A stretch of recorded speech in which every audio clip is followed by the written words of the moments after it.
학창시절 누군가에게 괴롭힘을 당한 기억은 평생 잊을 수가 없을 겁니다. 아무리 잊으려고 해도 그때 충격은 시간이 지나도 사라지지 않죠. 소위 일진이라고 불리는 사람들이 다른 학생들을 괴롭히기도 하는데요. 요새는 학폭 관련해서 나름 규율도 세졌지만 불과 얼마 전까지만 해도 학폭은 어디에나 있던 것이기도 했습니다. 오늘 이야기는 학폭에 관한 이야기지만 실상은 굉장히 섬뜩하네요. 수강하시기 전에 출첵 한 번씩 부탁드립니다. 가시지요. 지금 생각하면 저에게는 참 한심한 시절이 있었습니다. 중학교 2학년, 세상 무서울 것 없다고 날 막을 사람은 없다고 생각했던 시절이죠. 지금은 조용히 평범하게 살아가고 있지만 그때 저는 분명 누군가에게 지옥 같았을 겁니다. 그 중에서도 가장 기억에 남는 이름이 하나 있습니다. 윤호. 조용했고 말 수 없고 어딘가 이상하리 많지 눈빛이 또렷했던 아이. 딱히 눈에 띄지도 않았지만 그게 저희 같은 놈들 눈에는 더 거슬렸던 것 같습니다. 윤호는 다른 애들이랑 다른 분위기였고 그리고 무엇보다도 절대 반항을 안 한다는 게 더 괴롭히고 싶게 만들었죠. 처음에는 단순히 장난처럼 시작되었습니다. 급식 먹을 때 일부러 밀치기, 체육복 숨기기, 필통 발로 차기. 근데 그 녀석은 아무리 그래도 절대 울지 않았습니다. 표정 하나 안 바뀌고 그냥 묵묵히 치우고 고개 숙이고 그게 오히려 더 기분이 나쁘더라고요. 그러다 보니 수위가 조금씩 세졌습니다. 애들 앞에서 일부러 밀치고 가방을 뺏고 휘두르고 심지어는 욕설까지. 그런데도 윤호는 끝까지 아무 말도 안 했습니다. 심지어 선생님한테도 말을 하지 않았죠. 그러니까 더 할 수 있었죠. 우리가 멈출 이유는 없었으니까요. 그 일이 있기 전까지 말이죠. 처음 이상한 걸 느낀 건 그날 밤이었습니다. 그날도 평소처럼 윤호를 좀 세게 밀쳤고 체육 시간에는 공을 일부러 맞히기도 했던 날이었죠. 별일 아니라고 생각했습니다. 언제나 그랬으니까요. 근데 그날 밤 잠이 이상하게 안 왔습니다. 몸은 피곤한데 눈이 안 감기고 가슴이 답답하고 목 뒤가 뻣뻣하게 굳는 기분이랄까. 결국 새벽 2시쯤 겨우 잠이 들었는데 꿈을 꾸기 시작했죠. 꿈속에서 저는 교실에 혼자 앉아 있었습니다. 불은 꺼져 있었고 창밖은 시커멓고 어디선가 탁탁 하는 발소리가 들렸습니다. 점점 가까워지더니 교실 문이 열리고 그 문틈 사이로 윤호가 들어오더군요. 하지만 뭔가 이상했습니다. 분명 들어올 때는 윤호였지만 막상 교실로 들어오고 한순간 다시 보니 그 사람은 윤호가 아니었습니다. 눈이 시뻘겋고 입꼬리가 귀까지 찢어질 듯 올라가 있었고 온몸에서 물이 뚝뚝 떨어지고 있는 여자였습니다. 꿈속인데도 온몸이 젖는 느낌이 들 정도로 생생했습니다. 여자는 저에게 다가오기 시작했고 겁에 질린 저는 빠르게 앞문으로 뛰어나갔습니다. 여자를 피해 죽어라 달리기 시작했고 계단을 타고 건물 밖으로 나가려고 했죠. 그런데 도저히 나가는 문이 안 보이는 겁니다. 아무리 계단을 타고 내려가도 1층이 나오지 않았고 도저히 안 되겠다 싶어 급하게 옆에 있는 교실로 들어갔습니다. 하지만 교실 안에서는 아까 그 여자가 서서 저를 빤히 보고 있더군요. 마치 어디를 그렇게 갔다 왔냐는 식으로 소용없다는 듯 웃으면서 말입니다. 여자는 점차 저에게 더 다가왔고 저는 또다시 학교 건물을 뛰어다니기 시작했습니다. 하지만 마치 제자리를 도는 것처럼 계속해서 같은 자리로 돌아왔고 그럴 때마다 여자는 점차 저와 가까워졌는데 한순간 여자에게 잡히게 되었지요. 왜? 또 도망쳐봐. 그 말을 듣자마자 저는 비명을 지르며 깼습니다. 이불은 땀에 흠뻑 젖어 있었고 심장이 미친 듯이 뛰고 있었죠. 그게 시작이었습니다. 다음 날부터 이상한 일들이 하나씩 생기기 시작했죠. 잠만 들면 꿈에 누군가 나왔고 길을 걷다 보면 누가 따라오는 느낌도 들었습니다. 가위도 눌렸는데 그때는 진짜 죽는 줄 알았습니다. 새벽 3시 몸이 얼어붙은 채 숨만 쉴 수 있었고 방 한 구석에 시커먼 형체가 서 있더군요. 그건 가만히 있다가 갑자기 저를 향해 뛰어왔습니다. 그 순간 깼지만 어찌나 무섭던지 다리에 소변을 지른 것처럼 이불이 축축했습니다. 지금까지 한 번도 이런 공포를 느껴본 적이 없었지요. 하지만 누구한테 말할 순 없었습니다. 그저 성장통이라고 생각할 수밖에 없었지요. 조금만 참으면 괜찮아지겠지, 그런 막연한 믿음이 있었습니다. 그러던 어느 날 진짜 미친 일이 벌어졌습니다. 학교에서 돌아온 오후 엄마는 외출 중이었고 저 혼자 집에 있었습니다. 그리고 초인종이 3번 또렷하게 울렸습니다. 이상했습니다. 분명 이 시간에 초인종을 누를 사람은 없었거든요. 그런데 갑자기 찰컥하고 현관문을 열려고 하는 소리가 났습니다. 저는 약간 겁에 질려 누구시냐고 물었는데 돌아온 대답에 의아했지요. 혹시 한솔이네 집 맞나요? 웬 아주머니 목소리로 제 이름을 물어보니 놀랄 수밖에 없었습니다. 그래서 문을 열어보니 그곳엔 생전 처음 보는 아줌마가 서 있었죠. 머리는 질끈 묶었고 허름한 무명옷을 입고 있었으며 얼굴에는 분명 웃음기라고는 없는 차가운 표정이었습니다. 아, 혹시 누구세요? 제가 한솔인데요. 하지만 아주머니는 매서운 눈빛으로 저를 뚫어져라 쳐다볼 뿐 아무런 말이 없었습니다. 이게 무슨 일인가 싶어 아주머니를 바라보고 있자니 그 뒤로 마치 숨어있는 것처럼 남자의 하나가 서 있더군요. 얼굴을 슬쩍 보여주면서 나온 남자애는 다름 아닌 윤호였습니다. 어? 야, 너 여기서 뭐해? 아, 설마 아줌마가 윤호 엄마예요? 일단 사과부터 하마. 아줌마는 마치 이미 모든 걸 알고 있다는 사람의 말투로 말했습니다. 저는 멍하니 서 있다가 살짝 뒷걸음질을 쳤죠.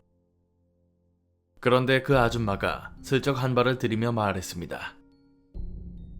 네가 너무 오래 버텼구나. 아줌마의 눈빛은 너무나도 차가웠고 입가에는 묘한 쓸쓸함이 맴돌고 있었습니다. 내가 막았어야 했는데 애가 그걸 다른 곳에 보내버렸으니. 당초 알아들을 수 없는 말만 하고 있으니 도저히 상황이 이해되지 않았지요. 윤호를 쳐다보며 이게 대체 무슨 일인지 설명하라고 제스처를 취했지만 윤호는 저와 눈이 마주치고 그대로 고개를 바닥으로 떨구고 아무런 말도 하지 않았습니다. 가위 눌림 계속됐지? 네 방구석, 침대 및 거울, 네가 닫아두었던 서랍 속까지. 아니, 아줌마 지금 뭐 하시는 거예요? 이때 잠시 볼일을 보러 나갔다가 돌아오신 어머니께서 현관으로 오셨습니다. 그리고 어머니 또한 상황 판단이 안 되어 무슨 일이냐고 급히 물어보셨지요. 윤호 어머니는 저희 어머니를 따로 밖으로 불러내 이야기를 했고 그 시간 동안 저는 윤호에게 대체 이게 무슨 상황인지 설명하라고 했습니다. 한참을 가만히 있던 윤호가 말했습니다. 너가 나를 괴롭혔잖아. 나도 너무 힘들었어. 그러니 어쩔 수 없었다고. 너 지금 무슨 말 하는 거야? 내가 너를 괴롭힌 건 맞아. 근데 뭘 어쩔 수가 없어? 너가 나를 괴롭혔으니까 나도 너한테 그 10배, 아니 100배를 돌려줘야 했다고. 답답해 죽을 만큼 윤호는 더 이상 대답하지 않았습니다. 이 순간까지 저는 아무것도 이해하지 못했고 그저 어머니를 기다릴 수밖에 없었지요. 이야기를 끝낸 어머니는 제 앞을 지나가 집으로 들어가셨고 이내 처음 보는 하얀 종이를 가지고 다시 나오셨습니다. 그걸 윤호 어머니께 드리고는 현관문으로 성큼성큼 다가와 제 뺨을 후려치셨습니다. 어안이 벙벙해 가만히 있으니 어머니께서는 저에게 고함을 지르셨지요. 대체 왜 친구를 괴롭혔냐고 소리를 지르셨고 저는 아무 말도 하지 못했습니다. 한참을 혼이 난 저는 윤호와 윤호 어머니에게 사과를 드렸고 다시는 이런 일이 없도록 하겠다고 다짐했습니다.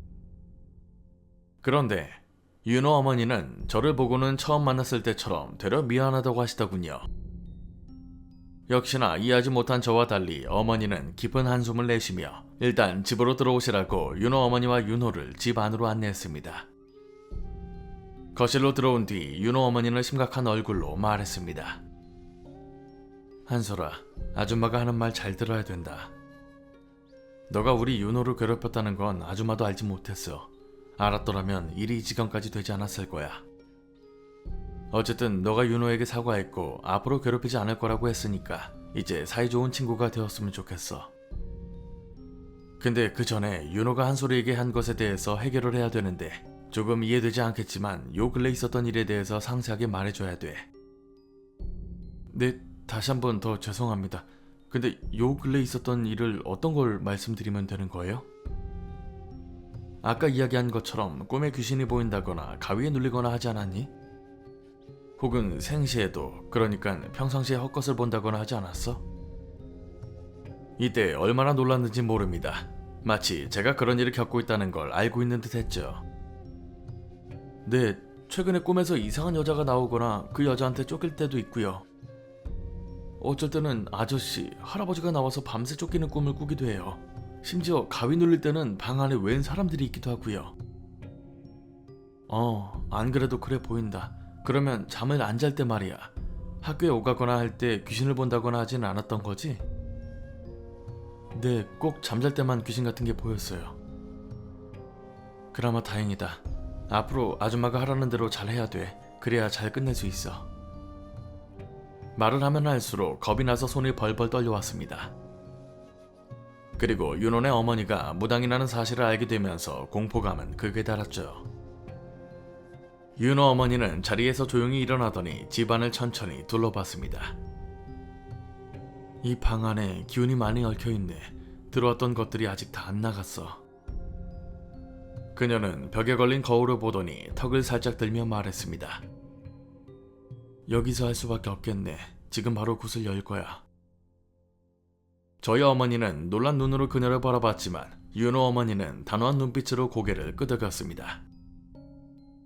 이건 며칠 더 미뤄도 안 돼요. 이 집에 머무는 게 너무 많아졌어요. 곧 아이 몸으로 들어올 수도 있습니다. 잠시 후 그녀는 작은 가방에서 무언가를 꺼냈습니다. 붉은 비단에 쌓인 방울, 흙으로 만든 작은 인형, 그리고 기이한 문양이 그려진 노란 부적들. 한솔아, 너가 직접 촛불 좀 켜자. 그리고 부적은 방 내구석에 붙이고 와. 그 말에 저는 홀린 듯 움직이기 시작했고 거실 한가운데 멍하니 앉은 채 손만 덜덜 떨고 있었습니다. 촛불이 하나 둘 셋, 조명 없이도 기이하게 환해졌습니다. 이내 윤호 어머니는 방울을 들고 천천히 흔들기 시작했습니다. 그 소리는 이상하리 많지 또렷했고 귀가 아니라 머릿속에서 울리는 것 같았죠. 거의 2시간 가까이 불도 켜지 않고 그 자리에 앉은 채 계속 굿이 진행되었고 굿을 하는 내내 윤호와 저희 어머니는 가만히 앉아서 광경을 지켜볼 뿐이었지요. 그리고 윤호의 어머니는 혼잣말을 하며 불경 같은 걸 외웠습니다. 저는 마치 빨려 들어가는 듯 혼자 앉아있기만 했는데 2시간이라는 긴 시간이 전혀 길게 느껴지지 않을 만큼 시간이 빨리 갔습니다. 아니, 중간중간 기억이 사라진 것 같이 정말 빠르게 시간이 흘러갔지요. 그러고 있으니 윤호 어머니는 부적을 하나씩 불태우기 시작했고 그 불길이 타오를 때마다 강한 두통이 느껴지며 누군가 제 머리를 세게 내리누르는 느낌이 들었습니다. 그리고 부적을 다 태우고 거실 불을 켰을 때 정말 믿기 힘든 일이 벌어졌지요. 너무나도 편안한 겁니다. 그냥 모든 감각이 편안하게 변했고 이 모든 게 믿기지 않을 정도의 느낌이었습니다. 윤호 어머니는 저를 조용히 보며 말했습니다. 이제 괜찮을 거야. 너도 윤호한테 미안한 게 있겠지만 아줌마도 윤호가 한 것 때문에 정말 미안하게 생각한단다. 부디 앞으로는 같은 반 친구로서 더 친하게 지냈으면 좋겠다. 그렇게 간단히 어머니들끼리 인사를 나누고 이내 집으로 돌아갔습니다. 하지만 윤호가 대체 저에게 무슨 일을 했는지에 대해서는 직접 들은 게 없었지요. 그렇게 윤호와 윤호 어머니가 가고 어머니는 저를 따로 불렀습니다. 아까처럼 호되게 혼내시진 않았지만 앞으로 절대 그런 짓 하지 말라고 하시면서 윤호가 저에게 했다고 전해들은 이야기를 그대로 해주시더군요. 윤호 또한 그 어머니처럼 신기가 있다고 하더군요. 다만 본인의 그런 운명을 알고 있었기 때문에 저의 괴롭힘이 더 힘들었다고 합니다. 귀신을 보고 귀신을 느끼며 조용히 살아야 했던 윤호였고 그걸 제가 매일같이 죽어라 괴롭혔으니 엄청 힘들어했다고 하더군요. 그러다 제가 윤호를 세게 밀고 때렸던 그날 사건이 터진 겁니다. 윤호가 더 이상 참지 못하고 어디서 배웠는지 귀신들을 통해 저를 괴롭히도록 만들었던 거죠. 정확히는 귀신을 조종한 게 아니라 아예 귀신이 저에게 몰려들게 만들었다고 하더군요. 귀신이 꼬이는 부적을 만들어 그걸 제 가방 안에 넣어두었고 아까 어머니께서 가지고 나온 종이가 그 부적이었다고 했습니다. 학교에서 집에 돌아오고 나서 저에게 벌어진 일이 도저히 믿기지 않았습니다. 윤호가 그런 행동을 했다는 것도 그리고 제가 겪었던 그 모든 것들이 결국 윤호의 복수였다는 사실도 도저히 믿을 수가 없었지요. 그날 퇴근하고 돌아오신 아버지께서도 이 사실을 아시게 되어 정말 비오는 날 먼지 나도록 맞았던 것 같습니다. 다음날 학교에 가서도 윤호에게 다시 한번 미안하다고 사과했고 윤호 또한 저에게 했던 것에 대해 거듭 미안하다고 말했죠. 그날 이후로 더 이상 윤호를 괴롭히는 일은 없었습니다.